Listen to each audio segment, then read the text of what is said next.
የኔ ልጅ ደግሞ እንደዛ አይሆንም። እግዚአብሔርን ቤተሰቦች ሩታና አብርሽ መሀል ንጹህ ፍቅር አለ። አብርሽ ተንበርክኮ ይቅርታ ይጠይቅ ከሚሉ ወገኖች ውስጥ አንዱ እኔ ነኝ ቤተሰቦች። ምክንያቱም ብዙ ነገር አጥፍቷል፣ ብዙ ነገር አድርጓል። ያ ሁሉ ነገር አልፈው ዛሬ ላይ የልጅ አባቱ ሆኗል። ስለዚህ ልጃቸው የአባትን ፍቅር በትክክል አይቶ የእናትን ፍቅር በትክክል አይቶ ማደግ አለበት ብዬ አምናለሁ። አብርሽ ይቅርታ መጠየቅ መተው ያለበትን ነገር በሙሉ መተው አለበት። ይቅርታ መጠየቅ ያለበትን ይቅርታ መጠየቅ አለበት ብዬ አምናለሁ ቤተሰቦች። ምክንያቱም ይቅርታ ካልጠየቀ ይቅርታን ሩታ ካላደረገችለት እነዚህ ሰዎች እየተፋቀሩ እየተዋደዱ ሊለያዩ ነው። ልጃቸው የአባትን ፍቅር በትክክል ሳያይ የእናትን ፍቅር በትክክል ሳይቀምስ ሊያድግ ነው። ይህ ደግሞ በፍጹም መሆን የለበትም ብዬ አምናለሁ። አብርሽም በጣም ይፈልጋታል፣ ይወዳታል። ያ ነው የሚታይበት። ንጹህ ፍቅር አብርሽ ለሩታ እንዳለው ነው የሚታይበት። ሩታም ደግሞ ለአብርሽ ንጹህ ፍቅር እንዳላት ነው የሚታየው። ስለዚህ እነዚህ ሰዎች መሀል ያላግባባቸው ሩታ ያልተስማማት ነገር ይኖራል። ዳር ውስጥ ስትገቡ የእሷንም የእሱንም ስሜት እያከበራችሁ ለመኖር ነው። እርስ በራስ ተቻችላችሁ ለመኖር እሱን አምናችሁ ነው የምትገቡት። ስለዚህ አብርሽ ሩታ ያልተመቻትን ነገር እየተወ ሩታ ደግሞ አብርሽ ያልተመቸውን ነገር እየተወች መቀጠል ይኖርባቸዋል ብዬ አምናለሁ። ይህንን ለማድረግ ደግሞ ትልቁን ውሳኔ መወሰን ያለበት አብርሽ ነው ብዬ አምናለሁ። ምክንያቱም አብርሽ ብዙ እያጠፋ ነው። ማድረግ የሌለበትን ነገር ብዙ ነገር አድርጓል። ስለዚህ መወሰን አለባቸው ብዬ አምናለሁ።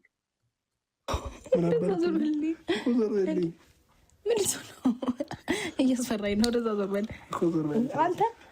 ጌታ እግዚአብሔር ምንድን ነው? አይ አሁን ቀለድክ።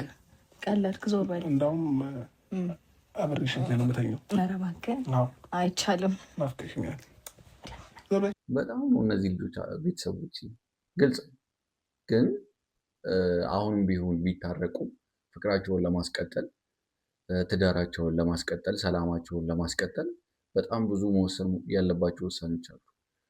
በተለይ እነዚህ ከስር አለው የሚሉ ወገኖች እንደ አሽቃባጭ እንበላቸው በቃ ይሁን እንበላቸው ችግር የለውም። እነሱን ማስወገድ አለባቸው። በቃ ትዳር ራሱን የቻለ አንድ ድርጅት ነው። ስለዚህ ትዳርን የመሰለ ነገር እያስተዳደርክ ትዳርን የመሰለ ነገር እየመራ ከትዳር ውጭ ያለን ሰው ከዛ ሰው ጋር እሽኮሎሌ ማለት ከባድ ነው። ቤተሰቦች አይደል የእናንተን ስሜት አይረዳም።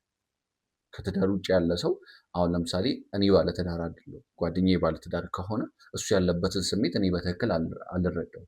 ስለዚህ እሱ ምንድነው ማድረግ ያለበት? እንደሱ አይነት ሰው ነው መፈለግ ያለበት። እንደሱ አይነት ሰው ነው ጓደኛው ማድረግ ያለበት። ምክንያቱም ለትዳሩ የሚያስብ ለትዳሩ የሚጨነቅ አይነት ሰው የሚያገኘው ትዳር ውስጥ ያለ ሰው ሲያገኝ ነው። እኔ አልጠቅመውም። ስለዚህ አብርሽ ሩታም እንደዚህ አይነት ውሳኔ መወሰን አለባቸው። ማድረግ ያለባቸው ከነሱ ትዳር ጋር አብሮ መሄድ ከነሱ ሰላም ጋር ከነሱ ፍቅር ጋር በቃ ህይወታቸውን ሊያስቀጥል ከሚችል አይነት ሰው ጋር ነው መኖር ያለባቸው ብዬ አምናለሁ። ስለዚህ መወሰን ያለባቸውን በተለይ አብርሽ እነዚህ ጓደኛ የሴት ጓደኛ ቤስት ፍሬንድ ምና አያስፈልግም። ያሟል እንዴ በእግዚአብሔር ወደዛ ተጠጋ። በእናትህ በጌታ ለለምን በምትወደው አምላክ ለለምን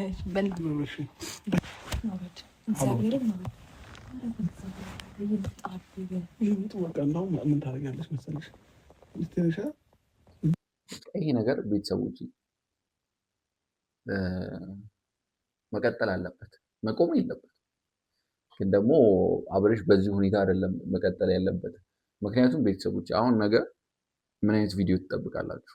አሁን እኔ መገመት አይጠበቅብኝም። እናንተ የምታስቡትን ነው እኔ እያስብኩ ያለሁት። ነገ አብርሽ ምን አይነት ቪዲዮ ሊሰራ እንደሚችል እናንተም አስባችሁታል፣ እኔም የማስበው ነገ የምጠብቀው እንደዚህ አይነት ቪዲዮ።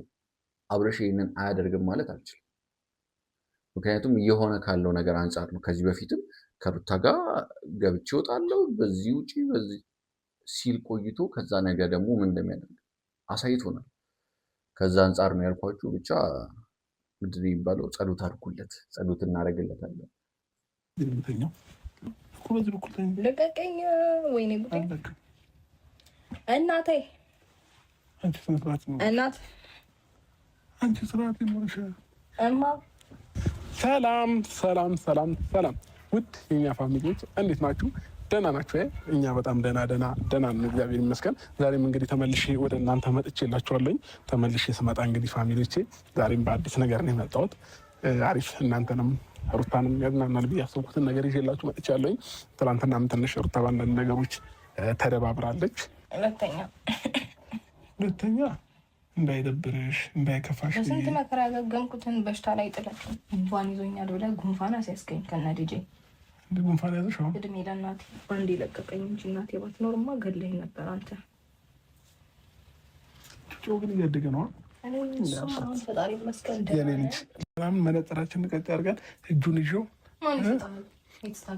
ይዞ ምናምን በአንድ ወሩ እንደዚህ በእግሩ እንዲቆም አደረገውና ምናምን ማን ይሰጣል ማለት ነው። እናቱ ስታወሪ የሆነ የግልሽን አድርገሽ ብቻ ሳይሆን የጋራ እንደሆነ ማወቅ አለብሽ።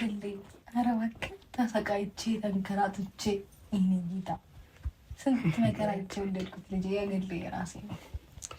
እኔም አንድ ቀን የተሰቃየሁት ሀዳር፣ አንቺም አንድ ቀን የተሰቃየሽው ሌሊቱን ሙሉ አመጣሽ ጠዋት ወለድሽ ማለት ነው። በቃ አንድ አይነት ሆኖ ልዩነት ነው። እሺ ነው አንተ ረፈኝ እግዚአብሔርን እንዳትለቅቀኝ ልቀቀኝ። ወይኔ እናቴ እናት አንቺ ስርዓት ይኖርሽ እማ ሄጄ እጠራታለሁ እኮ ስነ ስርዓት ይኖር።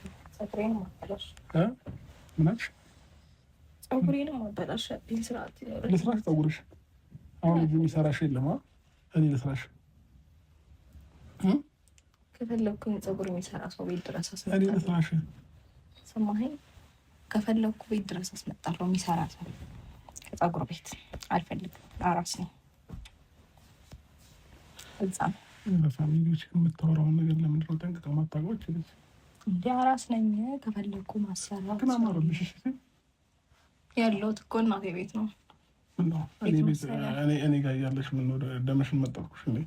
ምን ደሜን ብቻ በመድኃኒዓለም በስመ አብ ወወልድ ወመንፈስ ቅዱስ። ፈጣሪ እኮ ነው። እሱ ውለታ ብዙ ነው ያለው። ሩታ ጌታን እናፍቅሻለሁ። የምሬን ነው መስለሽ ሩታ፣ ከልብሽ ነው ምናፍቅሽ። ብትናፍቀኝ እስካሁን አትናፍቀኝ ነበር መስሎሽ ነው። አሁን መስሎሽ ነው። ትንሽ የሆነ አንዳንድ እንትን ስላለ ችግር የለውም። ማንም ምን ባልነበረ ጊዜ ያኔት ነበርክ? እንዴት ነበር? ያኔ እኮ ትዝ አትለኝ። ከፈለኩኝ ፀጉር የሚሰራ ሰው ቤት ድረስ አስመጣለሁ። እኔ ለስራሽ ሰማኸኝ? ከፈለኩ ቤት ድረስ አስመጣለሁ የሚሰራ ሰው ከፀጉር ቤት አልፈልግም። አራስ ነኝ። እዛ ለፋሚሊዎች የምታወራውን ነገር ለምንድን ነው ጠንቅቀው ማታውቀው? እንደ አራስ ነኝ። ከፈለኩ ማሰራት ግን አማረብሽ። እሺ ያለሁት እኮ እናቴ ቤት ነው። እኔ ጋር እያለሽ ምን ወደ ደመሽን መጣኩሽ እንዴ? ምን ደሜን ብቻ በመድኃኒዓለም በስመ አብ ወወልድ ወመንፈስ ቅዱስ። ፈጣሪ እኮ ነው። እሱ ውለታ ብዙ ነው ያለው። ሩታ ጌታን እናፍቅሻለሁ። የምሬን ነው መስለሽ ሩታ፣ ከልብሽ ነው ምናፍቅሽ። ብትናፍቀኝ እስካሁን አትናፍቀኝ ነበር። መስሎሽ ነው። አሁን መስሎሽ ነው። ትንሽ የሆነ አንዳንድ እንትን ስላለ ችግር የለውም። ማንም ምን ባልነበረ ጊዜ ያኔት ነበርክ? እንዴት ነበር? ያኔ እኮ ትዝ አትለኝም። የራሴን ላይፍ